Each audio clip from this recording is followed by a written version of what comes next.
Morning student, class 12 physics.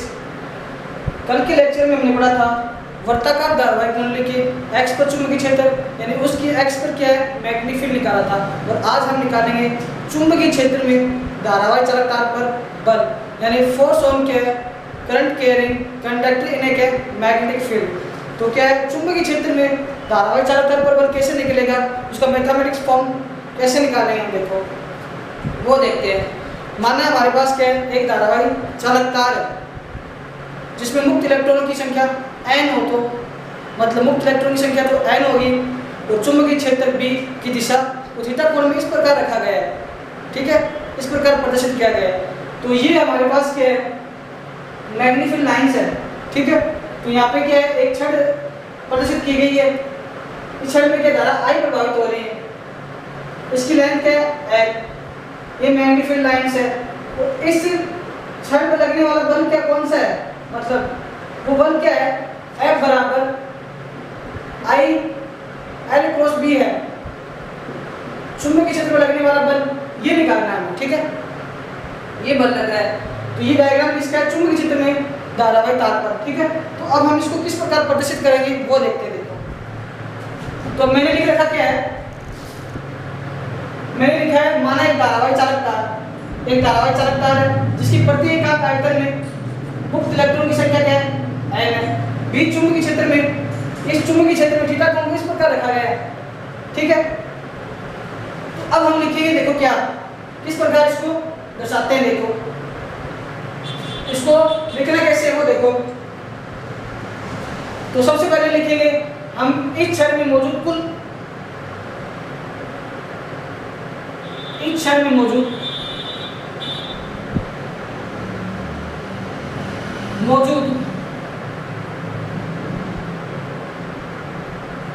कुल electron, इस छड़ में मौजूद कुल इलेक्ट्रॉन कितने होंगे, इलेक्ट्रॉन किससे रिप्रेजेंट करेंगे n से। तो कैपिटल N बराबर क्या हो गया NaN स्मॉल NaL, ठीक है। तो इस चालक छड़ में क्या है मौजूद कुल इलेक्ट्रॉन आ गए। अब इस चालक छड़ में क्या निकाले हैं मुक्त इलेक्ट्रॉन, तो हो गए कैपिटल N बराबर NaL। तो इस चालक छड़ में क्या कुल आवेश कितना होगा, इस चालक छड़ में मौजूद कुल आवेश,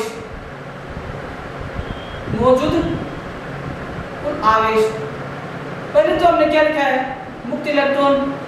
अब आवेश को रिप्रेजेंट करेंगे, कुल आवेश कितना होगा इस छड़ में, तो वो क्या होगा कैपिटल Ne। वो कैपिटल N का मान क्या है यहाँ से रखेंगे NaL।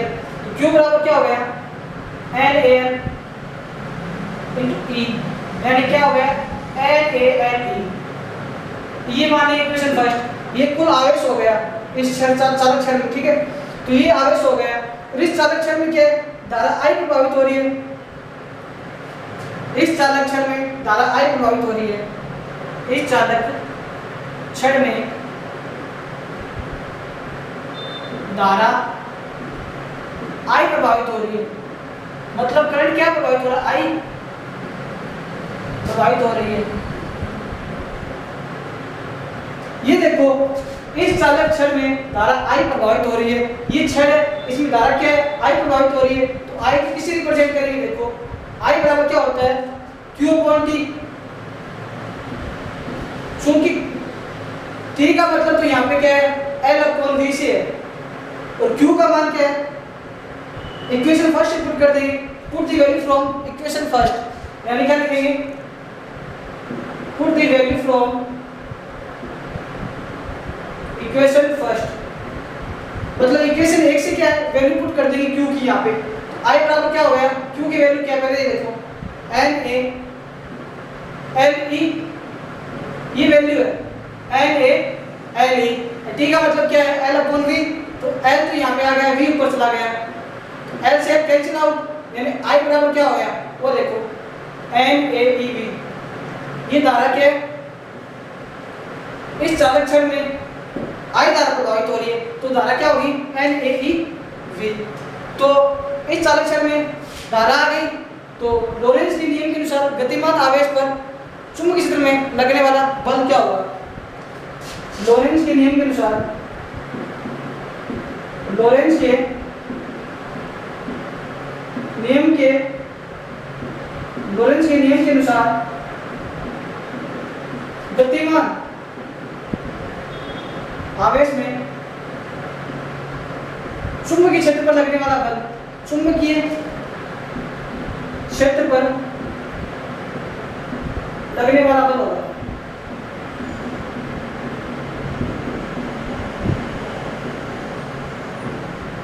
तो क्या लिखेंगे? लोरेंज के नियम के अनुसार गतिमान आवेश पर चुंबकीय क्षेत्र में लगने वाला बल। तो लोरेंज के नियम के अनुसार बल क्या होगा? बल को किससे रिप्रेजेंट करेंगे? कैपिटल एफ से, यानी कैपिटल एफ बराबर क्या है? क्यू वी साइन थीटा है। तो लोरेंज के नियम के अनुसार ये बल हो गया क्यू वी साइन थीटा, ठीक है। क्यू पर क्या है? बल है बी और बी की दिशा, ठीक है, थीटा कोण पे। थीटा का मतलब यहाँ पे क्या है? बी और बी के मध्य बल एफ की दिशा में, ठीक है, कोण है। तो ये आ गया। तो Q का मान तो यहाँ से क्या है? इक्वेशन 1 से रख देंगे, और V की वैल्यू क्या है? इक्वेशन 2 से रखेंगे। मतलब 2 से किस प्रकार रखेंगे? देखो यहाँ से V की वैल्यू निकालेंगे तो V बराबर क्या होगा? I upon N A E, ये वैल्यू पुट करेंगे V की, तो V और Q की वैल्यू पुट कर देंगे। F बराबर क्या हो गया? तो Q की वैल्यू क्या है? N A N E into V की value I upon N A E, I upon N A E into B sine theta. तो देखो N A E कट गया, तो क्या बचा? F बराबर क्या बचा? F बराबर क्या बचेगा? N I B sine theta. ये लोरेंज के नियम के अनुसार गतिमान आवेश पर लगने वाला, चुंबकीय क्षेत्र पर लगने वाला बल है। तो वो क्या निकल के आया? F बराबर L I B sine theta. तो इसको क्या है? ये तो सीधा नॉर्मल बल आ गया। तो इसको सदिश रूप में किस प्रकार लिखेंगे? सदिश रूप में देखो, सदिश रूप में बल, सदिश रूप में किस प्रकार लिखेंगे? F किस प्रकार रिप्रेजेंट करेंगे? F I N cross B, ये इसका सदिश रूप हो गया। ये क्या निकालना था हमें? चुंबकीय क्षेत्र में धारावाही चालकता पर बल निकालना था, और धारावाही चालकता पर बल ये होगा, ठीक है। ये इसका सदिश रूप है, ये बगैर सदिश रूप है F L I B sin theta, ये इसका सदिश रूप है, ये हमें निकालना था। देखो छड़ पर लगने वाला चुंबकीय बल कौन सा होगा? ये बल निकालना था, ये बल निकाल दिया हमने। F बराबर I bracket R vector cross B vector, ठीक है, ये निकाल दिया। तो यहाँ बल F की दिशा क्या होगी? N व B तल की क्या है? लंबवत, तल के लंबवत या फ्लेमिंग के बाएं हाथ के नियम या दाएं हाथ के नियम पर क्या निर्धारित होगी? मतलब फ्लेमिंग के बाएं हाथ का नियम या हथेली के दाएं हाथ के नियम से क्या ज्ञात किया था। यहाँ पर F की दिशा, यहाँ पर F की दिशा N वेक्टर व B वेक्टर तल के लंबवत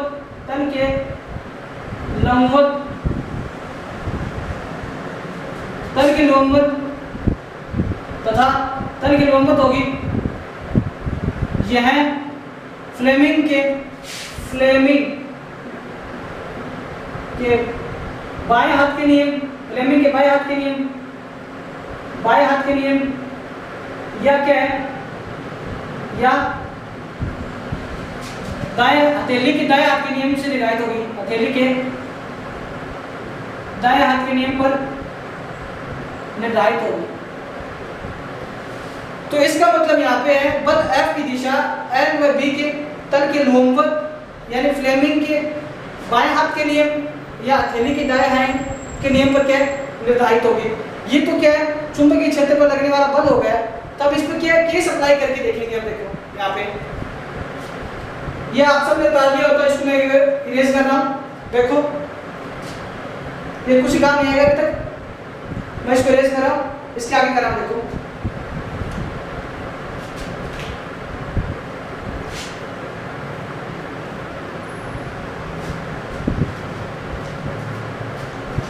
क्या है, ये तो बल निकल गया।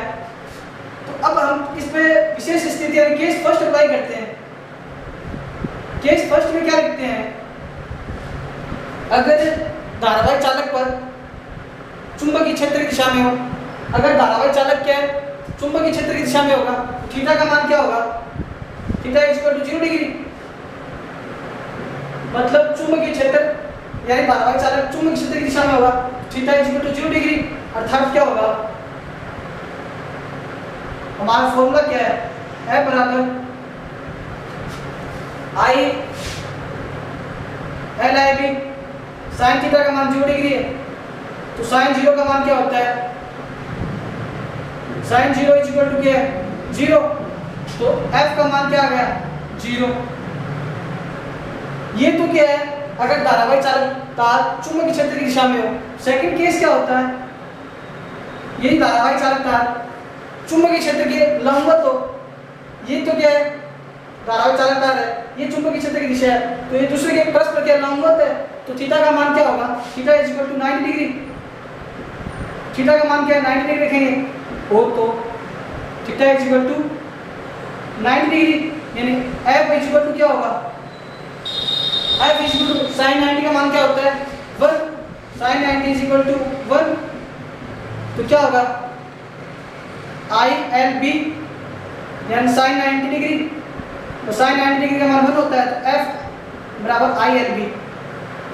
ये इसकी क्या है, इस पर मैक्सिमम बल होगा। इस पे क्या है, हमने दो केस अप्लाई किए। तो फर्स्ट केस में तो थीटा का मान 0 रखा, वो तो क्या है, धारावाही चालक चुंबकीय क्षेत्र की दिशा में होगा। और सेकंड केस क्या है, अगर धारावाही चालक चुंबकीय क्षेत्र की लंबवत दिशा में हो, तो थीटा का मान क्या है, 90 डिग्री रखेंगे फॉर्मूले में। तो इसकी क्या है, मैक्सिमम वैल्यू आ गई।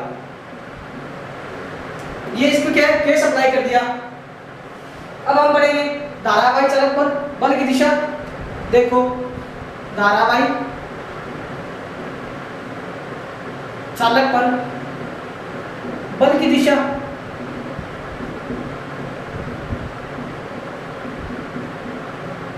धारावाही चालक पर बल की दिशा क्या है, धारावाही चालक पर बल की दिशा को दो नियम से क्या है, प्रचलित है। धारावाही चालक पर बल की दिशा 2 नियम से प्रचलित है। धारावाही चालक पर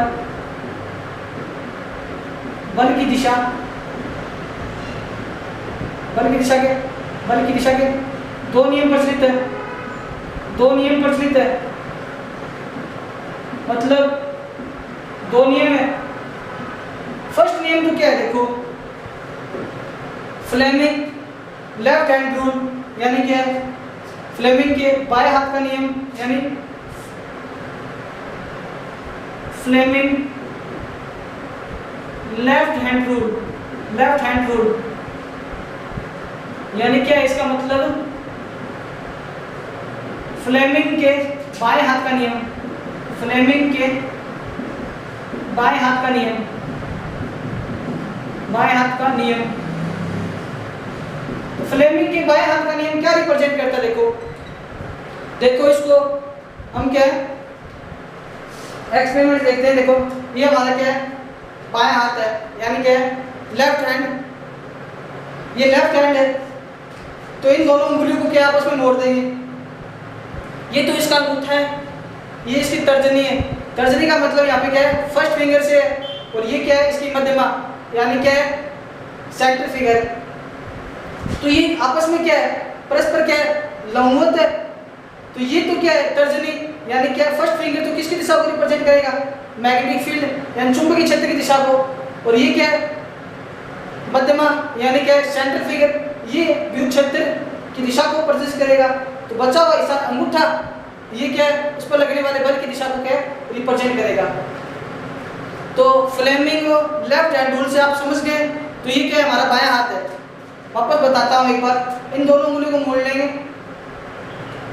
ये तो क्या है, अंगूठा, ये तर्जनी यानी फर्स्ट फिंगर, ये क्या है, मध्यमा यानी क्या है, सेंट्रल फिंगर। ये क्या है, तीनों परस्पर क्या आपस में लंबवत है।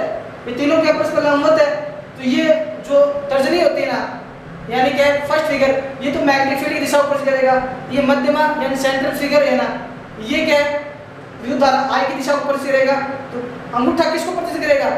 इस पर लगने वाले बल की दिशा को क्या है? प्रदर्शित करेगा। तो ये तो क्या है? फ्लेमिंग लेफ्ट हैंड रूल, यानी फ्लेमिंग के बाएं हाथ का नियम। ये तो बाएं हाथ का नियम आ गया। अब हम पढ़ेंगे सेकंड, वो क्या होता है? राइट हैंड क्या है? Palm rule, right hand palm rule, palm rule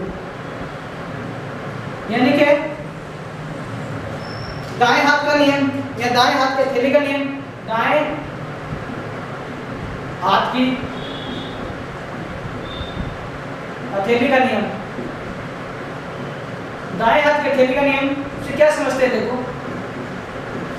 ये क्या है? राइट हैंड प्लाम रूल यानी दाएं हाथ की हथेली का नियम। तो आपको मैं बताता हूं, देखो ये क्या है?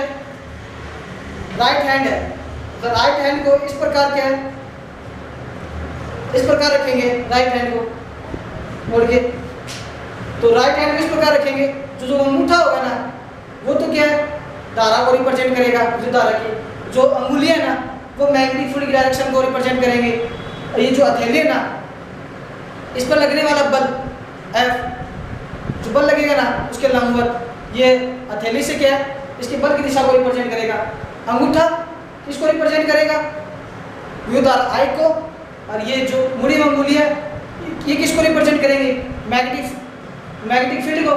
जो हथेली होगी ना, हथेली से धक्का लगने वाला बल, धक्का लगने से जो बल लगता है ना हथेली पर उसके लंबवत, ये क्या है? F को रिप्रेजेंट करेगा। ठीक है, ये क्या था? दाएं हाथ की हथेली का नियम। ठीक है, ये दाएं हाथ है। अंगूठा तो क्या है? विद्युत धारा को रिप्रेजेंट करेगा। ये अंगुलियां किसको रिप्रेजेंट करेंगी? मैग्नेटिक फील्ड को। जो हथेली होता है, हथेली पर लगने वाला बल वो क्या होता है? F। ये वो F को रिप्रेजेंट करेगा। ठीक है, ये दाएं हाथ की अंगुली का नियम हो गया। तो आज हमने क्या पढ़ा है? चुंबकीय क्षेत्र पर लगने वाला धारावाहिक बल, यानी क्या है? फोर्स ऑन क्या है? करंट कैरिंग कंडक्टर इन क्या? मैग्नेटिक फील्ड पढ़ा है। तो क्या है? सबसे पहले हमने उसमें क्या है? मुक्त इलेक्ट्रॉन की संख्या n होती है और मैग्नेटिक फील्ड यानी B की दिशा थीटा कोण से इस प्रकार रखा गया है। तो हमें निकालना क्या था? उसमें वापस रिपीट करता हूँ, F बराबर I L क्रॉस B निकालना है। तो वो छड़ थी, तो छड़ में पहले मुक्त इलेक्ट्रॉन की संख्या निकाली, कुल आवेश निकाला, फिर लोरेंज का नियम लगाया, तो लोरेंज के नियम के अनुसार ये निकाला जो भी साइन थीटा। तो इस प्रकार हमने ये धारावाहिक चालक या चुंबकीय क्षेत्र में लगने वाला बल निकाली, F बराबर I L क्रॉस B। ये इसका सदिश रूप है। फिर इस पे क्या केस अप्लाई किए, थीटा का मान 0 रखा, फिर थीटा का मान 90 डिग्री रखा। फिर इस पर लगने वाले बल की दिशा का दो नियम थे, फ्लेमिंग का क्या है? लेफ्ट हैंड रूल और राइट हैंड प्लाम रूल, ये तीनों पढ़ लिए। ठीक है, समझ में आ गया होगा? इसको घर पे जाके एक बार वापस पढ़ना इसी चीज को, तो बिल्कुल समझ में आ गया। अगर कोई डाउट हो तो कमेंट करके आप बता दीजिए, मैं वापस उसको क्या समझा दूंगा। ठीक है, अगली क्लास में। नेक्स्ट क्लास क्या है? कल होगी। Stay home, stay safe, stay healthy.